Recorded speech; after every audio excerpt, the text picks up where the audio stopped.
Okay, drum roll please.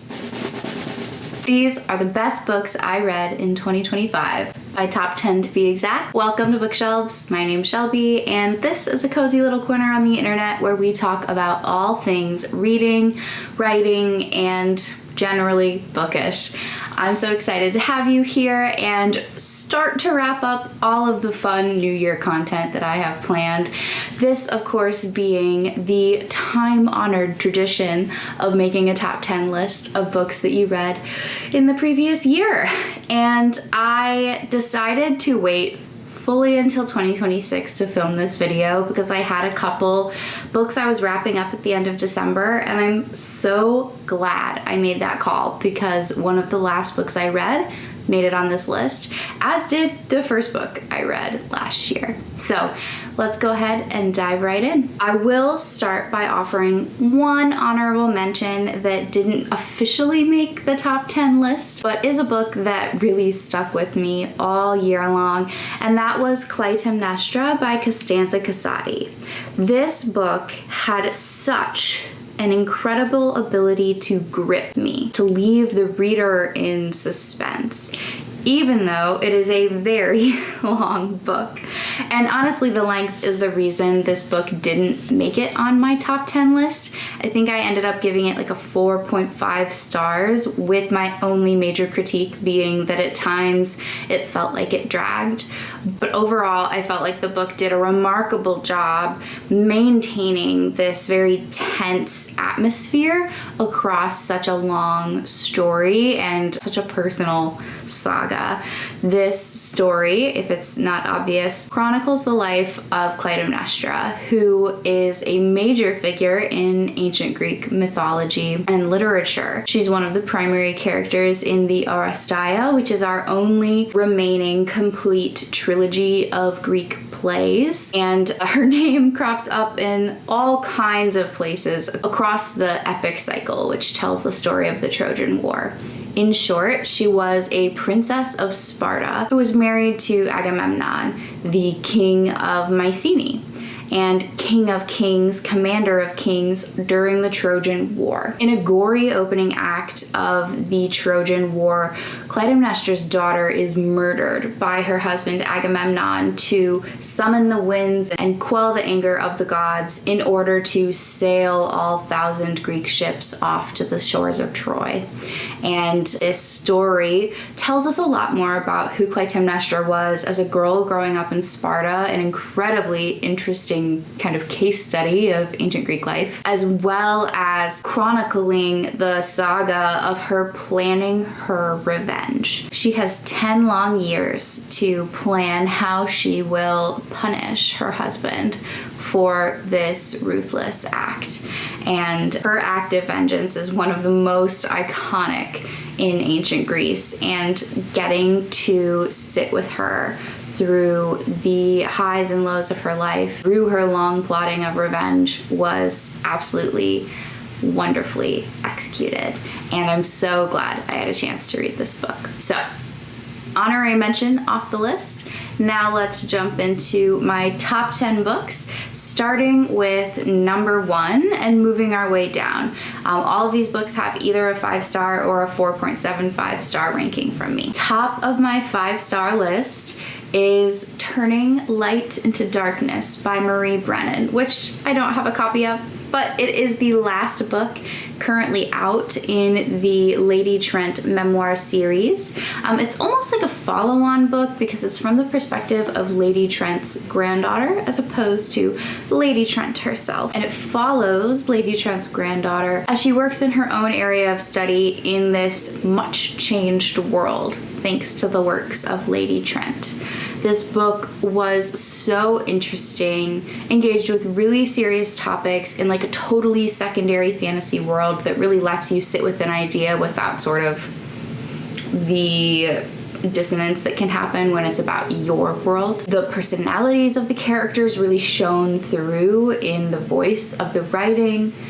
And it was just so fun to imagine kind of extrapolating all of the implications of Lady Trent's discoveries in the original series to imagine how they would shape the world and the politics in this new era that her granddaughter is living through. So it was absolutely fantastic. I think it honored the spirit of the first series and also managed to give our new protagonist really great personality and perspective onto herself. There's also a secondary character who we hear from that I won't tell you much about because that might spoil the original series for you. But I highly recommend the series as a whole and that last follow-on book. For anybody who is not familiar with the series Lady Trent's Memoirs, we are in a secondary fantasy world, and Lady Trent is a young scholar of dragon anatomy and biology. She goes out into the field to study dragons all across the world and tells us of her many adventures and her many discoveries. It's written in an epistolary fashion, so she is looking back on her life and writing a memoir. So there's this very fun sort of knowing voice that kind of cuts in as she narrates her own life and sort of foreshadows things that will crop up later. It's really well executed. I believe it was an award nominee, if not an award winner, when the series was originally published, and doesn't surprise me at all. It's truly one of my favorite book series I've ever read. Next in the 5-star category is A Game of Scandal by Laura Wood. Anybody who's been around my channel for a while will know that Laura Wood's books are some of my absolute favorites. These are Regency romance novels, but they are also like lady spy novels, I think is fair to say. All of the books in this series are interconnected but can be read as standalones, and they follow women who are involved with the Aviary, which is a private detective agency operated by women for women. They investigate abusive husbands, missing sisters, replacing jewels that might be stolen, all kinds of issues that affect women's autonomy, safety, and rights in this Regency era. And A Game of Scandal is the third book in this series, specifically following a sister of a character who we already know and love. She is a mathematician, a genius, you could say, who decides that if she has to pay her own way for university because she perhaps doesn't have the support that she needs, that she can use her mathematician expertise to gamble and win enough money to go to school. Being wrapped up in a gambling den can introduce a lady to a lot of nefarious things, and through her activity in said gambling den, she's recruited by agents of the Aviary to help them in their latest investigation.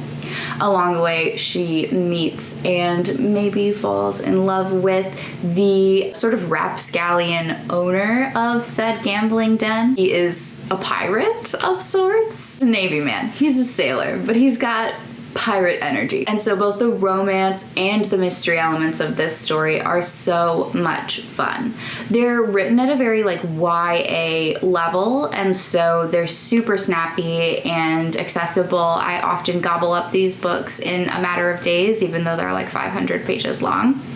And I really can't recommend them enough. If you are a fan of romance, if you are a fan of like mystery and espionage books, I think either would be well satisfied, as would anybody who loves historical fiction writ large. The setting, the outfits, the way of speaking, all of which are present in this book and are so fun and evocative of that time. So I highly recommend the Agency of Scandal series as a whole, and I was pleasantly delighted with the third and final installment. Next on the 5-star list is Galatea by Madeline Miller. This is a teeny tiny book. It like barely counts as a whole book, I think is fair to say. It is a short story. Galatea is a figure from Greek mythology. Specifically, she is sort of the most beautiful woman in the world, handcrafted as a statue by a sculptor who then sort of upon seeing the beauty of his own creation prays to the gods that they can make her real, and she is made real. Interrogates what it would mean to have been made by the man who then is your partner, so to speak. The control, the possession, the really kind of alarming one dimension of only being given life because of your beauty and having no real autonomy over what happens in the rest of your your life, having no freedom. The narrator in this short story is so snarky, and I think it was a really sharp and thought-provoking way of retelling this story. I will say, I'm not always one to read the author note at the end of a book, but I did read this one because it was so short. And I so loved the way that she ends her author's note, which is by saying, "I hope you enjoyed the swim."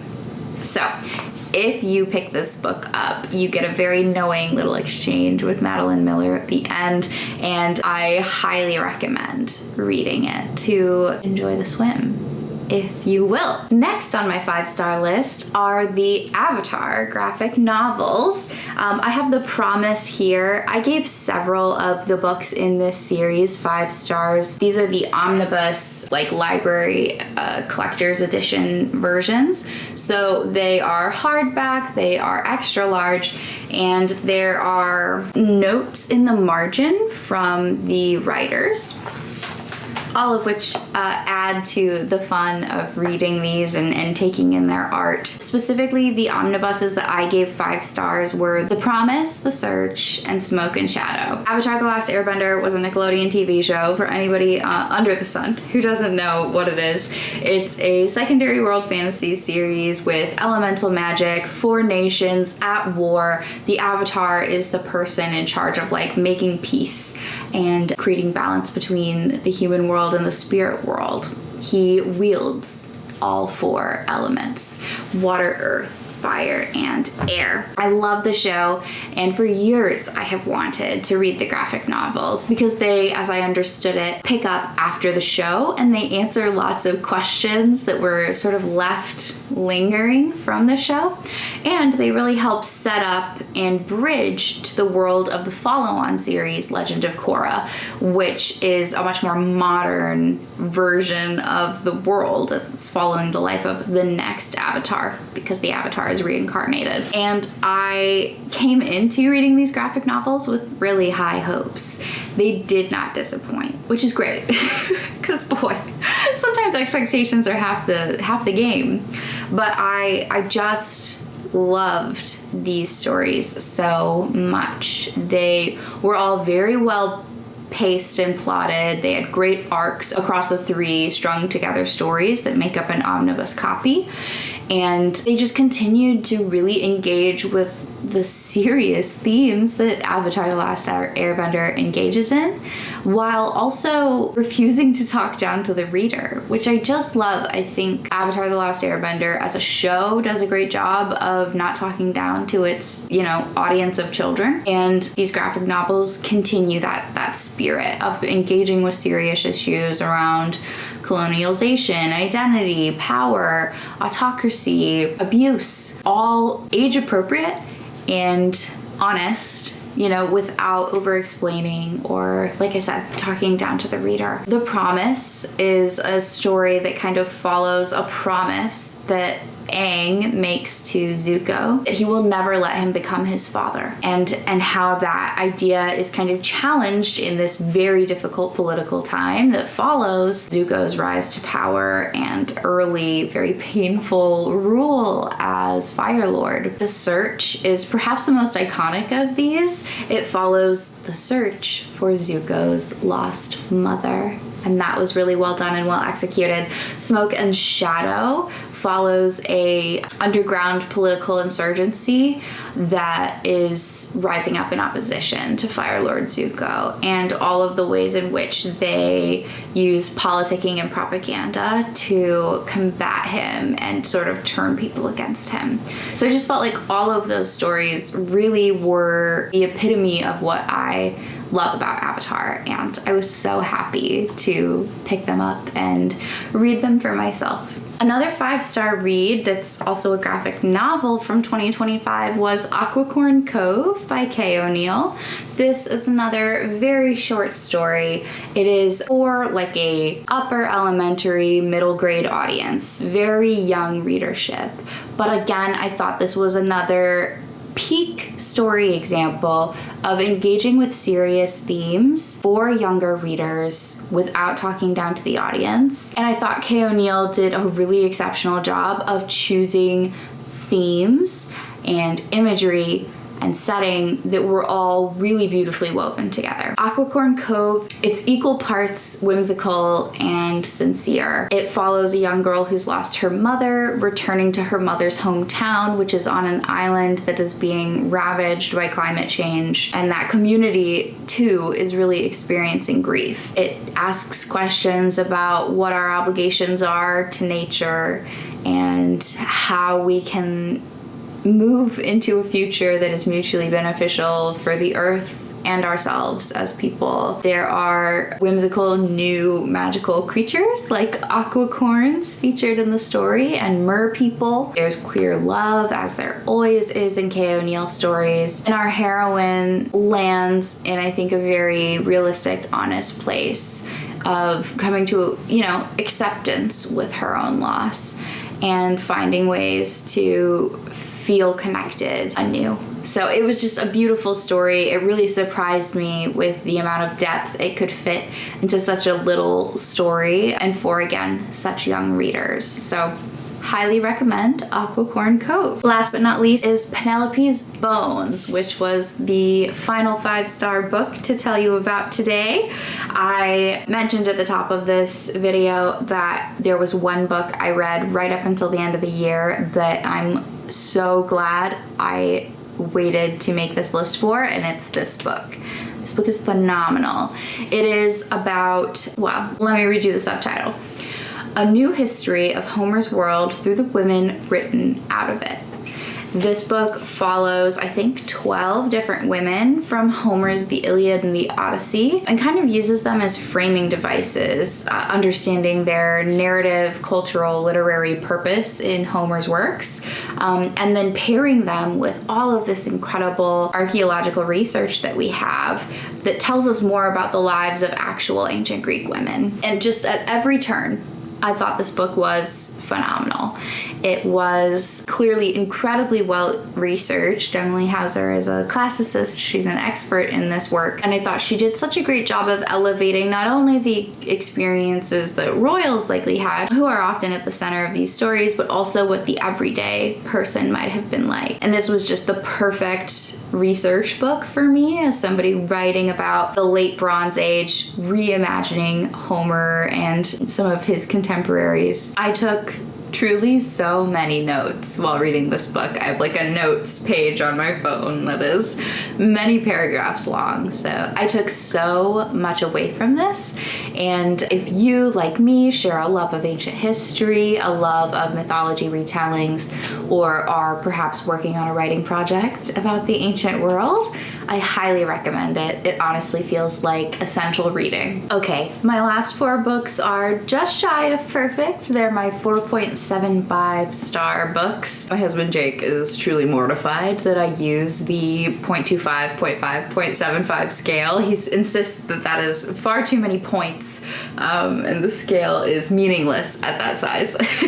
But all of these books were phenomenal, and just something kept me from making them 5-star books. Often ineffable, sometimes something I was able to articulate, and if so, I will do my best to communicate why these fell short of 5 stars, but generally know that these are excellent as well. The first of these is The Children of Gods and Fighting Men by Shauna Lawless. I love this book so much. The only reason it was not 5 stars is that I could feel that the pieces were being placed on the chessboard. A lot of this book, while very engaging and interesting, felt like setup, felt like a warm-up for what was coming next. And I have since read the second book in this series in 2026 and can confirm that book was phenomenal. It was 6 out of 5 stars. I'll tell you more about it later. But I think, my read that this book was the setup that the rest of the series needed to just launch into the stratosphere was accurate. So don't let the tiny 0.25 stars dissuade you from this story. I should tell you what the story is about. And that is pitched to me anyway, the Irish Game of Thrones. It is a highly political story set in like the 900s Ireland, following two main characters with magic who are from the two sort of warring magical races who are at the center of ancient Irish mythology. The Fomorians and the Tuatha Dé Danann. So these two magical characters are living among humans in hiding, and it is a time of great political upheaval for the humans too. We have some people who still adhere to the old ancient Irish mythological pagan ways, but primarily the two competing political forces are that of the Christians and the invading Vikings, who have their Nordic gods. And so we are engaged in the politics of rule and of war as religion brings this really great upheaval to Ireland. And also the way that that impacts these two ancient Irish races who are living in hiding amongst the mortals. So good, truly so engaging. We follow one quite likable main character and one absolutely awful person.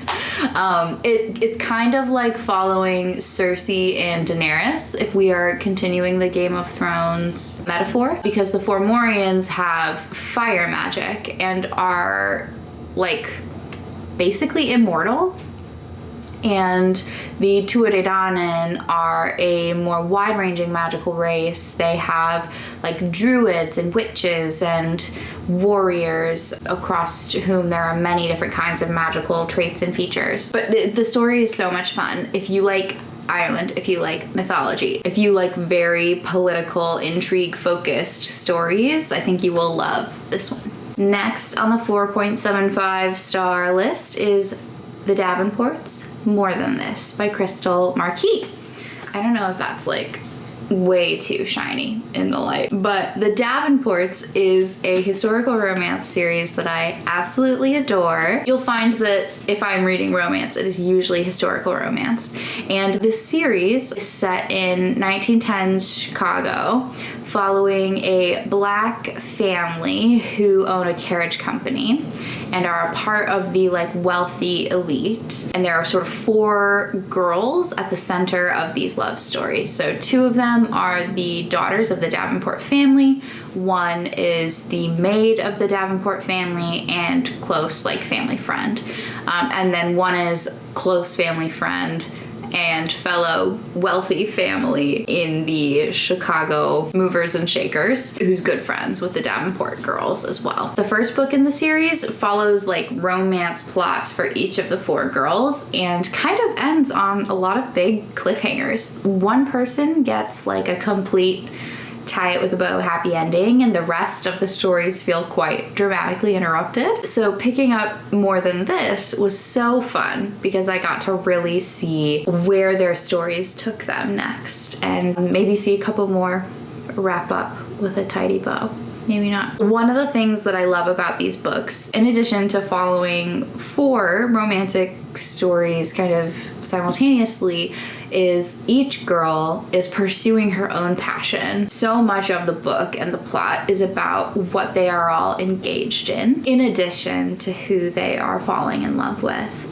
So Olivia, the eldest Davenport daughter, is introduced to the world of politicking and protest and civil rights engagement, kind of pulling her out of her more comfortable philanthropic position into this position of perhaps being more of an activist. Her sister Helen is a very talented engineer and fighting for her place as one of the leaders in her father's company, even though she's a woman and it's not really the time or place for women to be in business or in engineering. And that is a really interesting story unto itself. Amy Rose is the woman who serves the Davenport family, and she is following her dreams of opening a hair care and beauty business named in honor of her mother who's passed away, but who taught her all about hair care and the many ingredients that go into those products from their life in the Caribbean before they came to the US.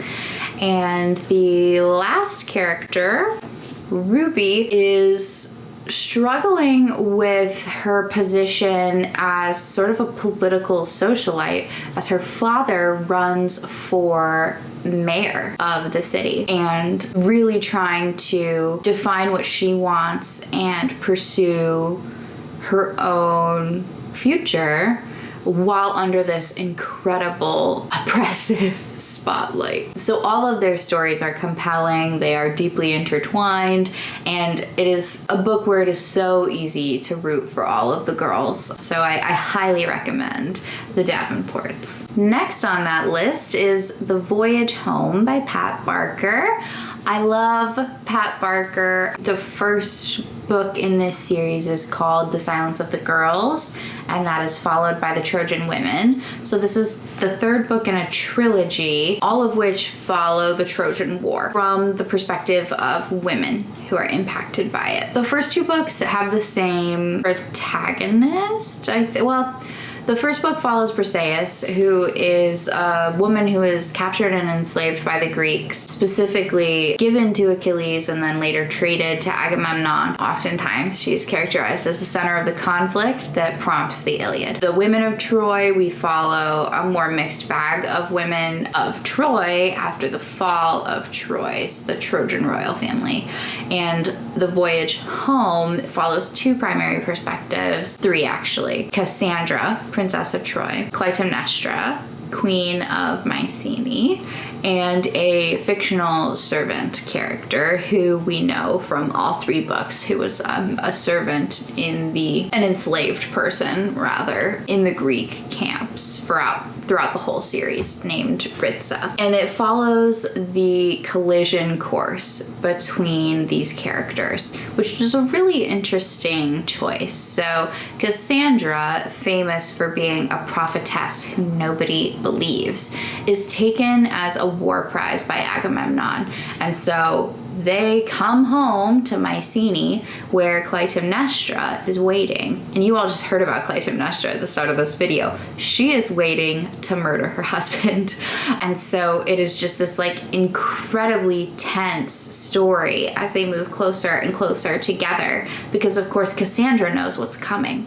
And no one will believe her that is what is coming, their murder. And Clytemnestra is waiting in these final moments for her revenge, something she's plotted for 10 years. And the voice of Ritza is there to remind us of just the horror of all of this from the perspective of someone who really has very little power in this situation, who yet continues to claw out these little moments of agency and autonomy, and who has perspective on what is going on the whole time. So I just loved this book. I think all of Pat Barker's works are phenomenal, and she just does such a good job of creating an incredibly vivid picture of the past. These are historical fiction pieces first and foremost, and they are gritty and bleak. She paints a very raw and unflinching